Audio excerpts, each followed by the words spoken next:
Going to bed should be a welcome rest after a stressful day. All right, then. But increasingly, those stresses are following us to sleep. Stop a minute, stop. And are fueling a surge in extreme sleep disorders. When you throw yourself out the window, you sort of think, I haven't heard of anyone do that before.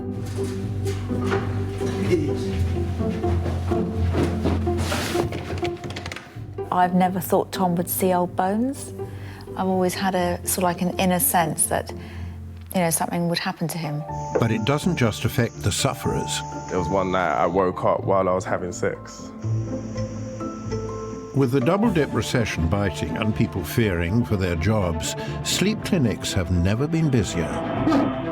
Sleep disorders are evolving to include sleep eating and even sleep texting. I was checking my phone and sent about 5 or 6 text messages.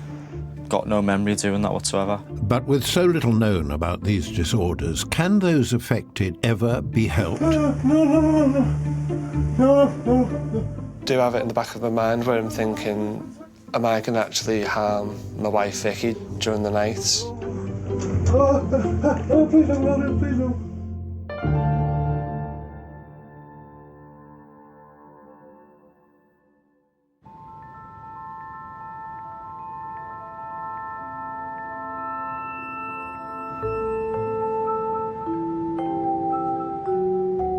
It's never really peaceful to go to bed. It's sort of almost like a chore to go to bed because I've got to lock the windows, got to lock the shutters, I've got to clear the floor. I can't just fall asleep, you know, because the times that I have just gone to bed, fallen asleep and left the window open, I've done something, you know, bad. I've heard how people have killed people they're sleeping with. And then you start to think, is that possible, you know? Could I maybe hurt my girlfriend while I'm in bed with her? Could I hurt my baby if she's in the same room as me? Just literally going to bed looking, thinking, oh, fuck, please don't do anything. You know, I didn't think I'd jump out of a window, and I've done it twice.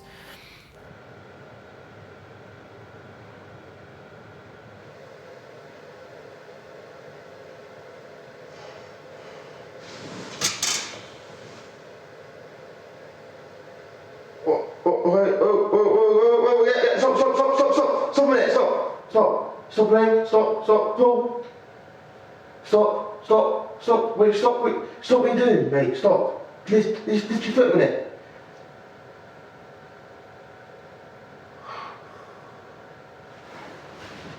Get on, please. Hey, Mark, please, mate. Mark, trust me, Mark. Please, mate, trust me. Mark.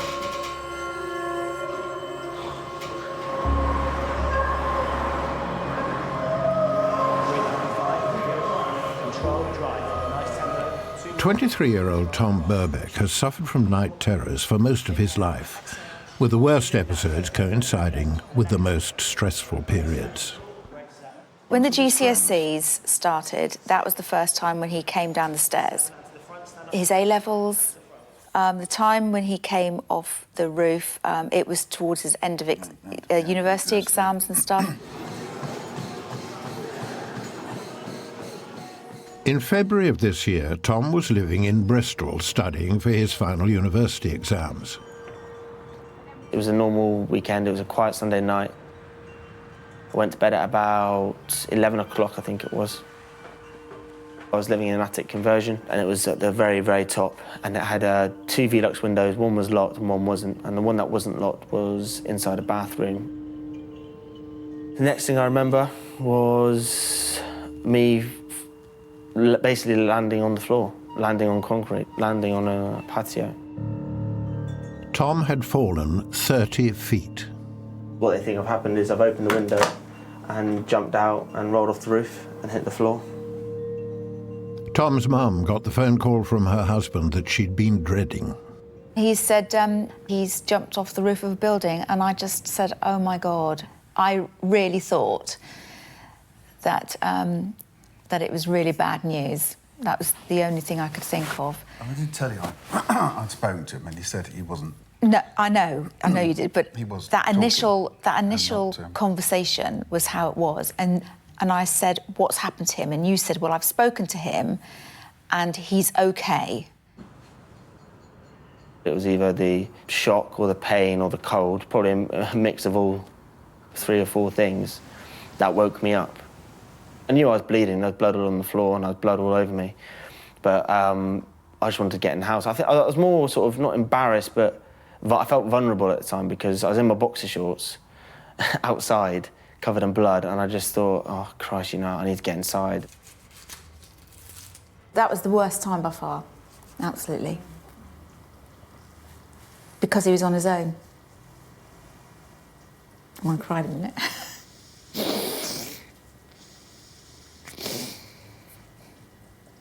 Yeah, it's a worry. He was totally black and blue all over, and he was as white as a sheet. So I went up to collect him. He hadn't broken anything? No, he hadn't broken a single And the thing. doctors weren't- Had stitches, but not broken a thing. They x-rayed him 4 times, I think. Twice. Oh, well, exaggeration. But they couldn't believe he hadn't broken anything because he'd fallen from such a height. The only way I can see how someone relates to it, and it's weird to say, is in the film The Hulk, when he wakes up and he's in his underwear and he doesn't know quite what's happened, but he knows what's happened, but he doesn't know what he's done. When most people go home after a crap day, and you go home, you lie down in your bed and you think, oh, I'm here, you know, whatever. You start thinking about the day, yeah, it's done, okay, I'll go to bed, I'll do this tomorrow. Before I go to bed, I'm thinking, am I going to wake up in A&E? Or am I going to wake up and today would have been the last day I was walking because I'm in a wheelchair? Or even worse, you know. The pace of modern life is taking its toll on the nation's sleep. 2/3 of Britons are regularly sleep deprived, and 1 in 10 suffers from a sleep disorder. The stress that we all expose to in our daily lives has led to an increase in attendance at sleep centres. Over the last 10 years, we've seen a massive increase in referrals from about 450 a year to well into the 2,000, 2,500 range. We get about 50 referrals a week now. We know that stress makes people's sleep more fragmented, and so you could see that stress would easily feed into making parasomnias more frequent and maybe more dramatic. As well as our increasing stress levels, sleep clinics are also reporting the emergence of new kinds of sleep disorders. I was checking my phone and sent about 5 or 6 text messages. Got no memory of doing that whatsoever. He's done that to a few people where he's just texted people in his sleep. That's just weird.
In modern Britain, reported cases of sleep disorders are on the rise. As technology plays an increasingly large part in our lives, sleep disorder specialists are seeing new kinds of unconscious behavior in patients. Using cell phones or computers in the bedroom, the intrusions that we all are familiar with can have their effect on sleep. Anything that you can do at a fairly low level of behaviour for people that do them all day long, so texting, using the telephone, it isn't surprising that those things are now being described. 32-year-old Barry Whitley is surrounded by technology every day. He works long hours at a video game store. Jim's get a bigger bag for you. Or is that all right? Yeah, it's fair, yeah. I've always sleepwalked. Nothing major, just a few episodes now and again.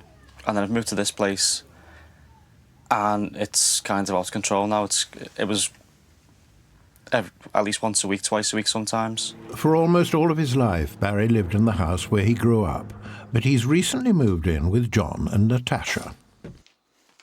He didn't tell us anything before he moved in with regards to sleepwalking or any nocturnal activities that might put us off allowing him to stay here naturally.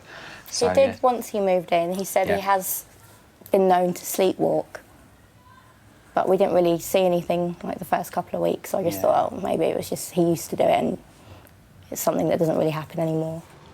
Right, I'm officially stuck on Angry Birds. The worst thing that's ever happened, I think I've been here 2 weeks, and all I remember is kind of finding myself in Natasha's bedroom with the lights on, kind of going through washing like Natasha and John were in bed. Yep. That was mortifying. It was quite scary, kind of just waking up in someone else's room, not knowing how I got there. We were fast asleep and I just heard like a noise at the end of the bed. I thought it was the cat, but I put the light on and it was something bigger than a cat, and it was Barry. He was on his hands and knees on the floor, and he'd pulled our washing down, and he looked like he was making a bed out of the washing like a cat does. I mean, he kind of looked at us, this kind of blank stare, almost as he was listening to us, but not really. He wasn't really taking it in. It just looked strange.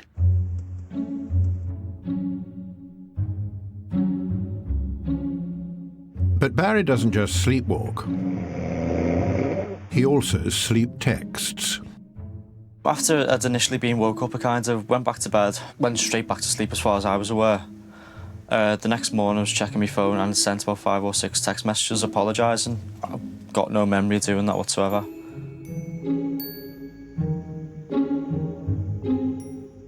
They weren't apologising, I can't remember what they were, but they didn't make sense. And he's done that to a few people, where he's just texted people in his sleep. That's just weird. Barry is usually unaware of his nighttime activities. How are you? I'm fine. I slept like a baby. Unless there's evidence lying around. It's quite possible I may have eaten some M&Ms. Yeah, there's M&Ms on the floor. And now. I'm blushing now.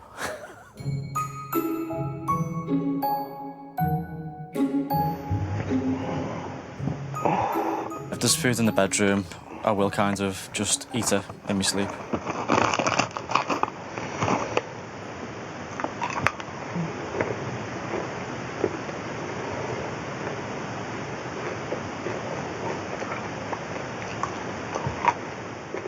Normally I'll kind of wake up and there'll be like food in the bed or kind of on the floor or melted chocolate.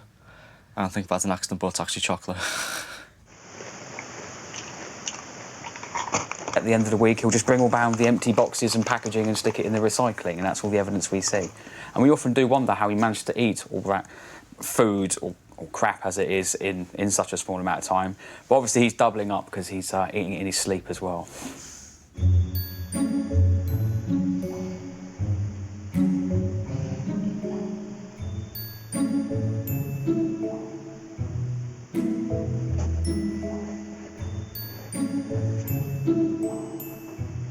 And if I'm downstairs, I'll hear him go back and forth outside, out from the bathroom, opening the door. Never uses the toilet though, just back and forth. It would do it like maybe 6 or 7 times in an hour. Not achieving anything, just annoying me. When I lived alone, I wasn't hurting anyone, wasn't affecting anybody else. Now that I'm living with people, it's a different kettle of fish because I'm disturbing other people's sleep, even though I'm fast asleep, oblivious to what I'm doing. It's quite scary because I don't like to piss people off, basically. I like to be a good housemate, try to be considerate, but obviously in my sleep I've got no control over it.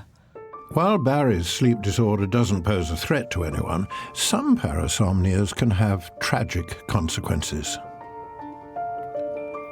In 2008, Brown Thomas awoke in his caravan in Wales to discover he'd strangled his wife in his sleep. He was eventually acquitted of murder on the basis that he was not conscious and therefore not responsible for his actions. It's stories like this that worry Dave and Vicky Devlin from Warrington.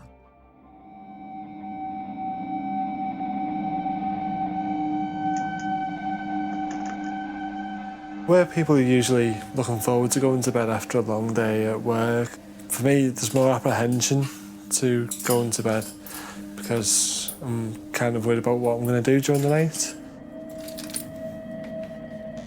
Definitely seems to be two sides to me really. There's the gentle side of me during the day. On a night time I take on this mantle of a bit of a lunatic really.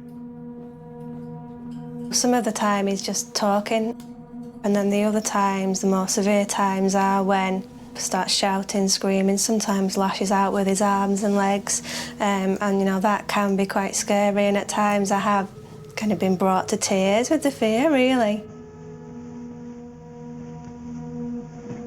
I do have it in the back of my mind where I'm thinking, am I going to actually harm my wife Vicky during the night?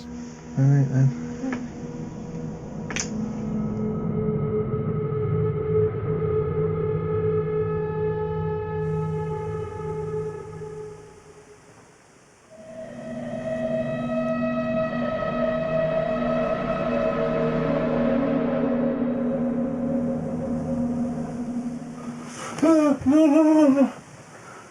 No,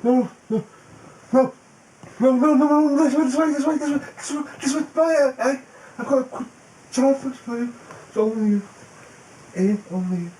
There are times when, you know, we've woken up in the morning and, you know, I might have a bruise somewhere on my leg or on my arm. Oh,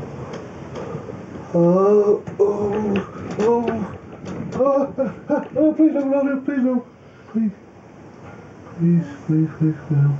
I will stop now. At times I do get fed up with it and think, you know, I'd be much better off in a separate bedroom. But then I think it would be a shame, so kind of soon into our marriage, to have to separate at night time. Dave currently has a demanding job working in a utility call centre. I go through phases where you're trying to hit targets and things like that in work. You try to do the best you can. You were made redundant, weren't you, last year? Yeah. And when the redundancy was looming, you know, that was quite a stressful period for both of us. And that did exacerbate the situation a bit as well. Dave's condition has even forced them to reassess their plans for the future. At the moment, we're not really looking into starting a family because of my actual night terrors, because I cannot be trusted in the same bedroom as a newborn baby. It's something that obviously we're going to have to think about carefully because, you know, it is a risk. With his sleep disorder disrupting their life plans, Dave's been referred to a specialist sleep clinic. In Devon, Tom has already attended a sleep clinic, but his night terrors only seem to be getting worse. 6 months ago, Tom jumped out of an attic window and fell 30 feet, sustaining serious injuries. She's a bit space. Now Tom has finished university and is back at his parents' house, working to save money for a round-the-world trip. What do you want me to do with this chicken, in all seriousness? Boil it. How do I do that? Just get not a pan, a saucepan, fill it full of water and just boil it. I don't think you ever stop worrying about your kids. I worry about Tom every time he's not at home. I mean, obviously, I'm Tom's mum, so as far as I'm concerned, Tom has to come first. Tom's always tired because he's awake a lot of the time. So he is irritable, whereas I probably make more allowances for that than Steve does, so that doesn't help our relationship. Tom's dad, Stephen, is spending more and more time at their flat in Weymouth. I have to say, I'm happier when I'm not in the house. One of the reasons especially is the responsibility for Tom is in somebody else's hands. And I know it's a cowardly thing to say, but I always have a better night's sleep because I don't have to have that worry that I'm listening for a noise, perhaps running away from it. But we've lived with it for so long now, I know we sleep pretty lightly and we don't sleep terribly well. Steve certainly struggled with the fact that I had to put Tom first. I always had to put Tom first. Because that's what you sign up to as a parent. We live apart because of Tom. You know, like when he fell down the stairs, I mean, Steve didn't sleep for weeks. You know, he just couldn't cope with it. That's not Tom's fault. That's our responsibility.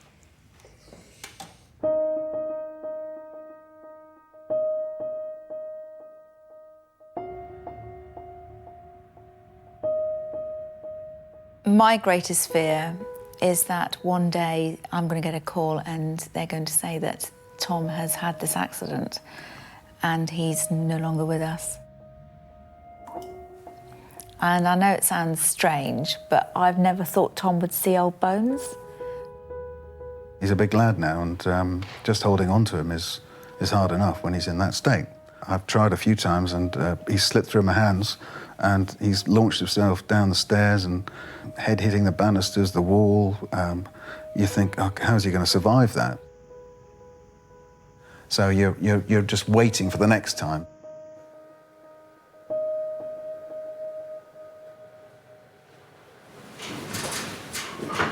Idiots.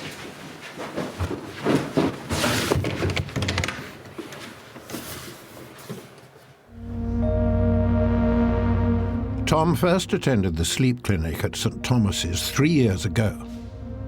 Last time they came back and said, there's nothing we can do. Try a sedative.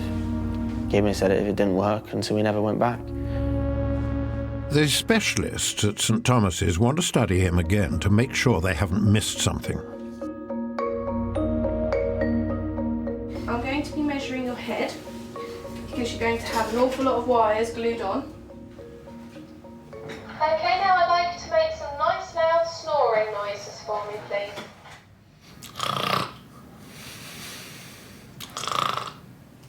Okay, and just relax and breathe normally for me.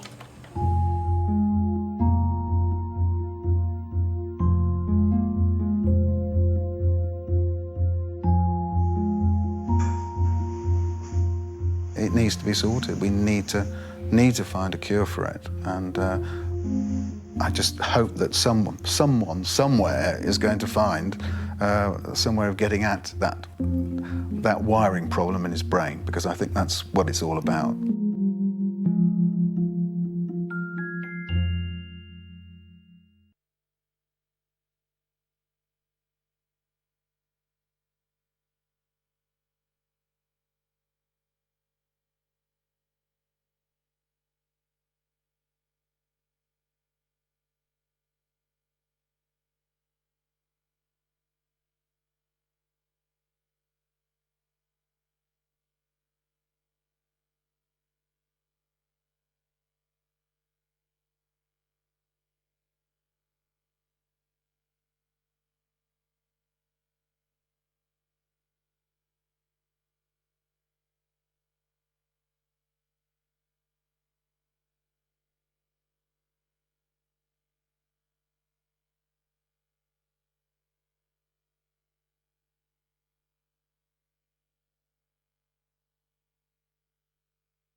Tom Burbeck has spent the night at the sleep clinic at St Thomas's Hospital in the hope of finding out more about what's triggering his life-threatening night terrors.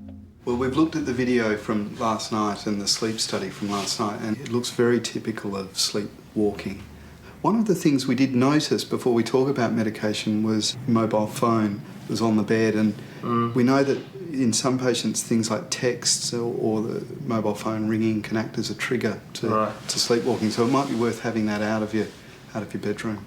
I understand, sleepwalking, everyone does a little bit of things in their sleep, but I don't understand what would make me go to the extreme of knowingly throwing myself out a window. I'd probably be able to tolerate a bit of sleepwalking every now and again, but the fact that I could, throw myself out of a window is what worries me. Well, I think these are very primitive behaviours, and probably what's happening is that you're dreaming or hallucinating at the time. So would I be classed as awake or asleep at that point? Yeah, it's a good question. Probably parts of the brain are awake and parts of the brain are asleep. So that's why I don't remember it, because the part that remembers it's asleep? Sleep, yeah. Right, okay.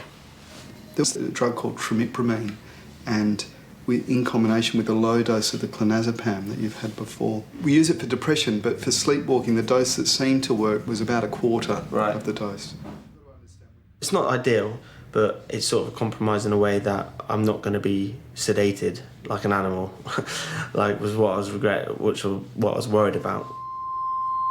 Tom's worst night terrors coincide with periods of stress, a cause common to sufferers of all kinds of sleep disorders.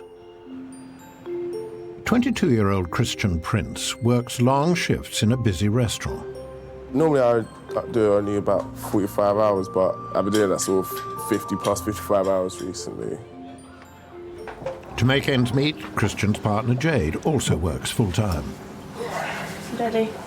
We do work sort of crazy shift hours, which affects our sleep pattern.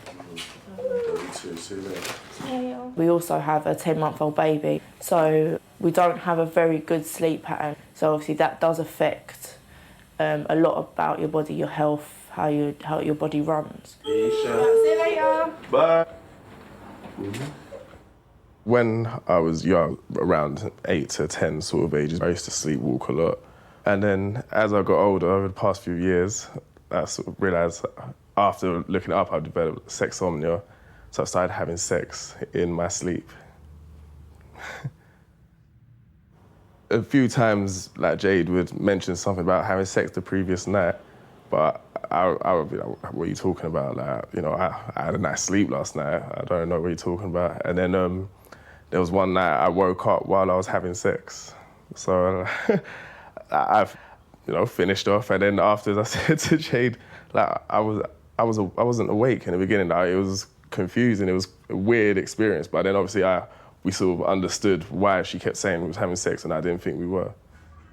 It affected me more emotionally because of the fact that he would wake up and not have any memory of us having any sexual contact. I was angry and I was hurt, but then after obviously researching it, I found out that they can get violent. Obviously, they don't know what they're doing in their sleep, and it can lead to violence, and that's when I started getting worried.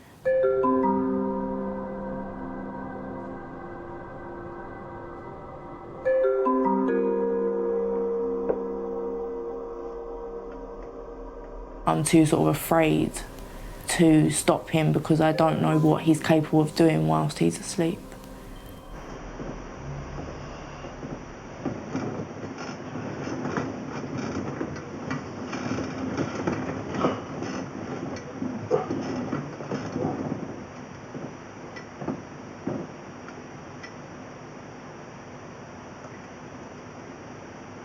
She knows I'm not to blame, but she doesn't want it to happen. That must be quite a horrible situation.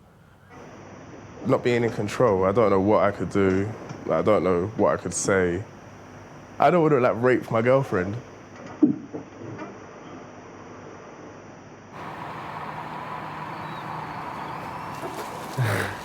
Hi, I'm David Devlin. 29-year-old David Devlin has never been diagnosed for his sleep condition. He's been referred to the Papworth Hospital Sleep Clinic in Cambridge. Have a look. Okay. Fetching. Good night. Have a good night. I'm here. See you tomorrow.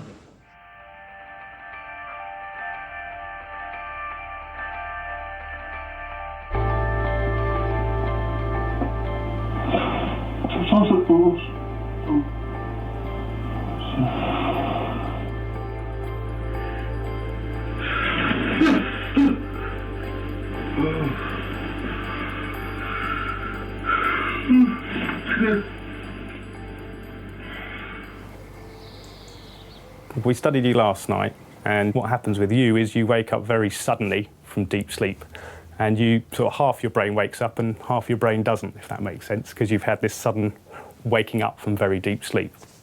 I have to tell you, there isn't a licensed medication for this problem, so any medications we do use would be off licence.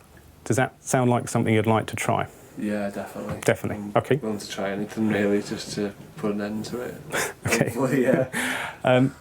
I can't cure this condition, I can't take it away. It's part of your genetic makeup. You were born this way, but what we hopefully aim to do is to keep it under control enough so it's tolerable for everybody. And I understand you're planning a family and things, so it would be helpful to keep all those kind of things under control. Okay, nice to meet you. Nice to meet you. Thank you very much. Okay. Thanks, After. Bye now. Thanks very much. Quite happy about the way the consultation went. There's some medication that they believe would help me with this condition, so it's all very positive and hopefully it does work. Tom is now taking his fourth different kind of medication. This weekend, he's looking after his 8-month-old daughter Bella from a previous relationship. But at first she used to stay in my mum's room, but now she normally stays in my room unless I'm working very late. Obviously, I wouldn't want to, I'd like the peace of mind going to sleep knowing that I'm not going to throw her against the wall or anything like that. But like I said, I've never hurt anybody yet, I just hurt myself. I can't imagine deliberately going for her in my sleep. It'd be nice if I went to bed and I didn't have to worry about it.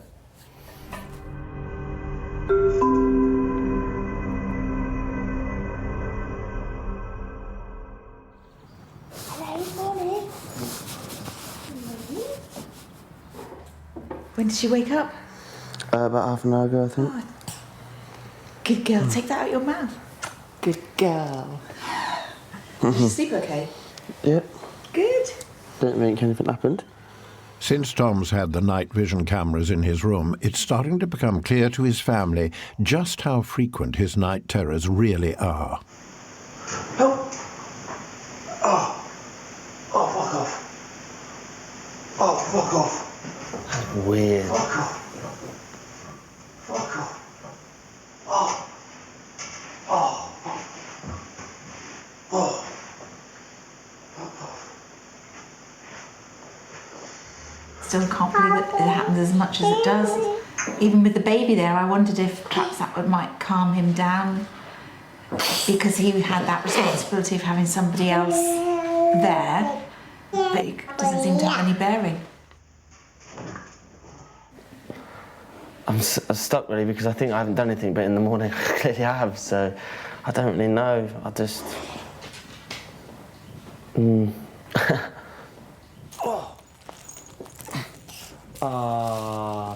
She probably won't stay in mine anymore, I don't think.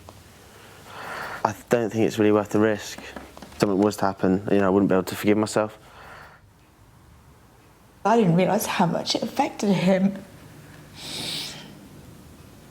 And I don't think I probably realised how much it affected us all, and certainly my relationship with Tom and stuff, because I used to lose my patience thinking that, he's just lazy. But he was always so tired, and I just didn't realise that. It's not since all of this was happening that I realised just sometimes what a struggle it must have been for him.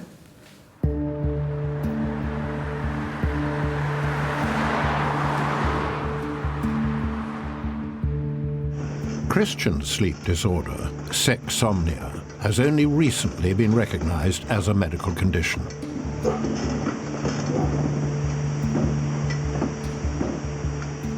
When I first started seeking help, I went to a doctor once. The doctor didn't have a clue. Well, it was hard getting him to understand what was happening to me, and by the time I got through to him, he didn't have a clue what was going on. So then they referred me to St Thomas's. St Thomas's Hospital in London has one of the most advanced sleep disorder clinics in the country. They said to me that I might not be able to get rid of it completely, like it'd just be about control and reducing it and improving the quality of sleep. And the quality of sleep is a big thing for me as well. So obviously I work a lot of hours, so I need that solid sleep. So if you just come through to our tech room and we'll get you all set up. Sorry, Rota, can you film all different angles here? This is a really weird experience. One guy drawing on my head.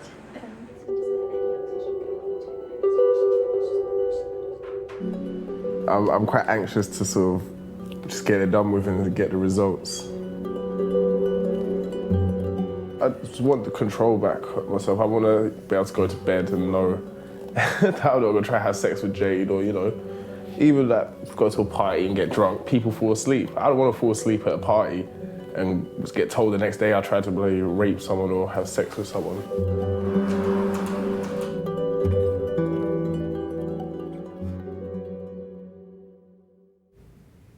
I didn't sleep very well last night. So with all the electrodes in me and stuff, and I had to keep coming and plug stuff back in. So it wasn't a very good night last night. Sexsomnia is almost never seen in a clinical environment, so the night vision footage of Christian at home is a rare opportunity to observe this condition.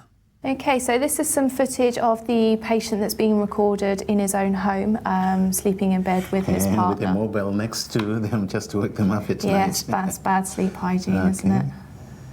Oh.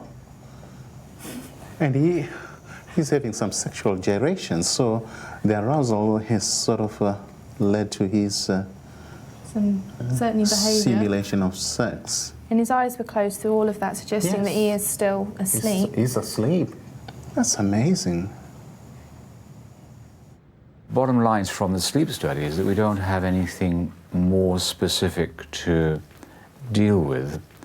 Treatment will be aimed at improving your sleep, and if that in itself isn't enough, and sometimes it isn't, then using medications just to settle the night. Yeah. Very simple medication, it's a sedative, but used in very low dose and can usually, if not, well, you can usually control the problem. The frequency of Christian's sexsomnia is starting to have an impact on his waking life. I've been thinking about that recently, like whether or not it affects my sex drive, because I've noticed it has sort of slowed down a little bit, but because I think my body may be satisfied, even though in my mind, like, I might not be satisfied, my body may be, so maybe it is curbing like my sort of urges when I am conscious, so that has started worrying me a little bit recently.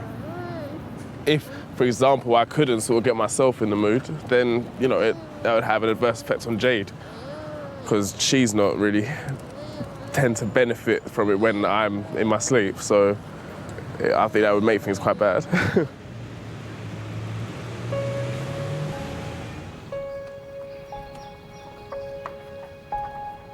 Tom's been taking his new medication for a couple of weeks, but there's been a dramatic development. About 3:30, he started shouting, leapt out of bed, got to the front to his bedroom door, and he'd locked it. And I started shouting to, because he was running around. I started shouting, and I said, it's Dad, you're having a nightmare. He said, the door's locked, the door's locked. By then I came up the stairs and Steve was at the door trying to coax Tom to open the door. He did eventually, but when we came into the room, that window there was wide open, and he doesn't have those windows open, they're shut. This is hopefully going to stop him doing it again. We'll see. Things do seem to be escalating at quite a pace. The drama of it seems to have increased, I think, and the danger bit of it is certainly increased. Yeah, I suppose I went for a window, but it's got to a stage now where nothing's new. It doesn't surprise me, it doesn't really shock me. At least this time I didn't throw myself out of it. When I took the tablets, I didn't think, oh yeah, this one's definitely going to be the one, because I've had that 3 times before.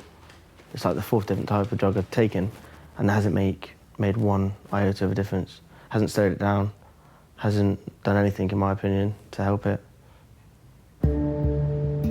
With his latest medication not working, and with only a few months before he goes travelling, Tom's heading back to London for another appointment with Dr. Koski.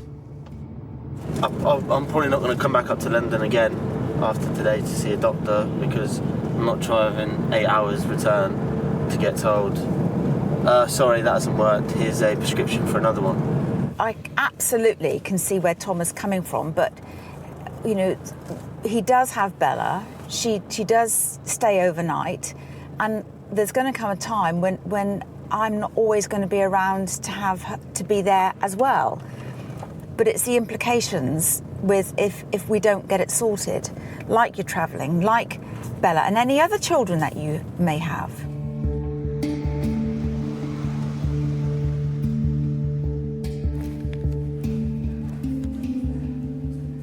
Hi, Thomas, come through. Dr. Koski. How you doing? Hello. Hi. Come. You're Thomas's mum. I'm his mum. The tablets haven't worked at all, really. Which one? Tell me what's happened. You say you tried the... Trimipramine, is it? Trimipramine. Yeah, trimipramine. And what happened with that? Nothing. Just Didn't notice any difference? nothing. What about the second tablet, the lorazepam? I take the lorazepam. We didn't go and get the second tablet because they said, I think on the prescription or something, it said to wait. Okay. I suspect that's probably going to be the tablet that works, actually, the lorazepam. It's a lot like the initial tablet, the clonazepam, but it doesn't cause that sort of hangover effect because it's very short-acting. As we've talked about before, we're sort of in the realms of trial and error because there's so little evidence there's so little research about what to use. Okay, well, I'll write a prescription for those.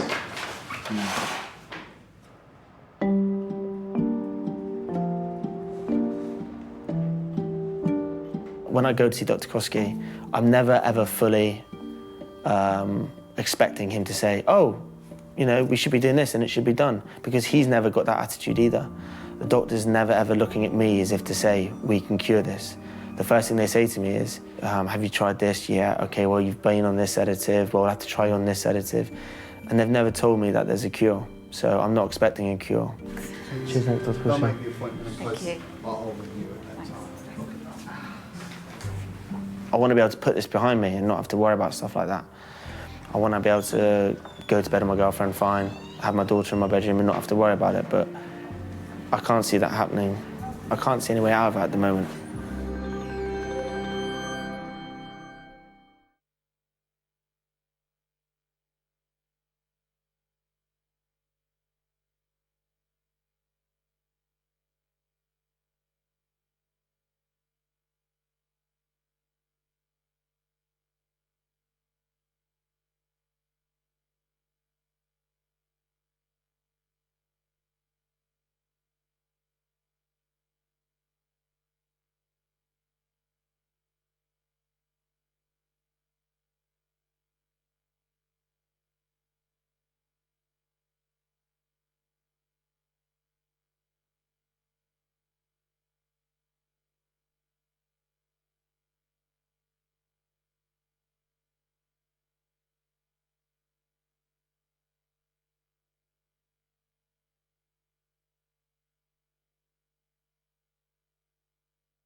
After trying 6 different kinds of medication to control his night terrors without success, Tom's decided it's time to look elsewhere. Hello everyone, I'm Narina. We've got lots of time to talk about sleep today, which is fantastic. And what I want you to do, just close your eyes and just for the next few seconds, just notice your breathing. I think the conventional route of medication, I'm thinking of it less and less and less now. And now I want you to think softness in your face. Their main goal is to sedate me enough so I can't physically move. not that I stop having night terrors, it's just that I can't injure myself. When you're ready to breathe out, I want you to prolong that exhalation. Whereas this is sort of treating more the problem than just masking it with drugs. Breathing out as much as you can before you breathe back in. With all respect to our medical profession, many of the doctors that I work with will say that, you know, they've been taught, you know, what the sleep disorders are and what drugs can be used to teach them, but haven't been told much about the preventative side. Do you sleep with your mobile phone next to you or anything? And do you ever sort of consciously just be quiet for a bit and just rest? No. Now, one of the things I would love to have you experiment with is to start taking some breaks during the day where you're away from your phones, away from the technology, away from computers, and just being quiet. It might just be a few minutes at a time. Just allowing your breathing to do whatever it wants to do. Unfortunately, there's even less evidence that talking therapies or trying to de-stress people reduce the incidence of parasomnias. Now, that doesn't mean it isn't the way to go, but it isn't going to make the sleep disorder go away. Following his assessment at Papworth Clinic, Dave's been taking medication for 2 weeks. I've not really seen a difference in my night terrors at all. I'm keeping positive that we can get this sorted one day. I really want the problem resolved because in a few years' time, if we want to start a family, we will have that door open, really.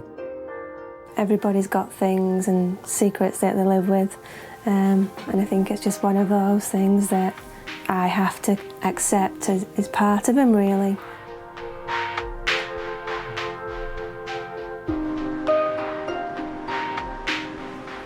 Christian is about to start taking medication for his sexsomnia. He's always relied on Jade to tell him what happens during the night, but as he starts to face up to his condition, he's decided he wants to see for himself.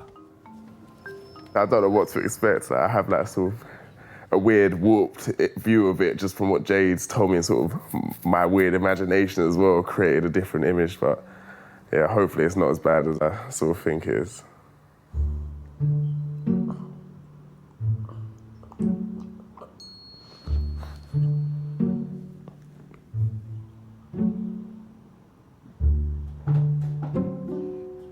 It was 1,000 times worse than I thought. And that was embarrassing. That was humiliating, man. Before, I was always explaining it to him, but now he's seen it. I don't know, it's like a weight sort of being lifted off my shoulders. So yeah, he knows what's happening.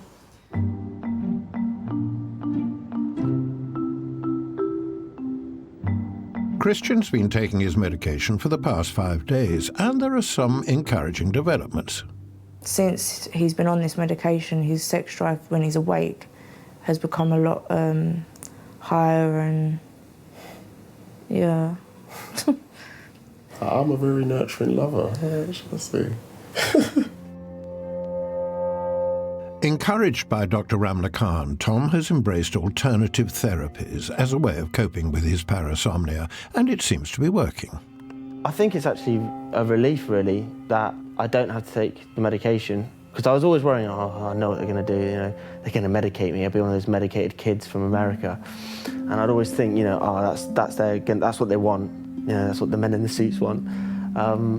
But now I don't have to, because I've tried it and it didn't work.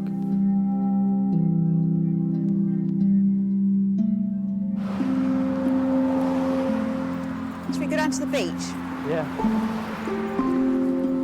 I have noticed a huge difference, actually. I noticed a difference after the first session. He was very keen to go to the second session, and he just seems to be a lot more happy. Mum does definitely try and be overprotective. I don't know, I think she thinks I'm not out the woods yet, do you know what I mean? I say it to her, I say, you know, I'm 23 now. I'm 24, you know, I'm 24 next month. I don't think you ever let your kids go to such an extent that you stop worrying about them or doing things for them. I don't think that ever happens. But yeah, you know, it is probably time to say, off you go, Tom.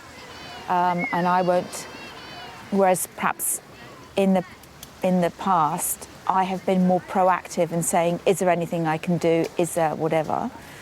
I think it's probably time for Tom to come to me now for that help rather than me offer it. I think that's the difference. With so little known about parasomnia and no proven treatments, most sufferers and their families will have to find their own ways to cope with what happens when the lights go out. There's no doubt that stress won't go away. Life is getting harder all the time, current economic climate. And the problem we have is that people are now working later, they've got activities in the evening, they've got computers, they've got tablets, they've got games to play, videos to watch. So it's more important than ever that we make the best use of the sleep time that we have.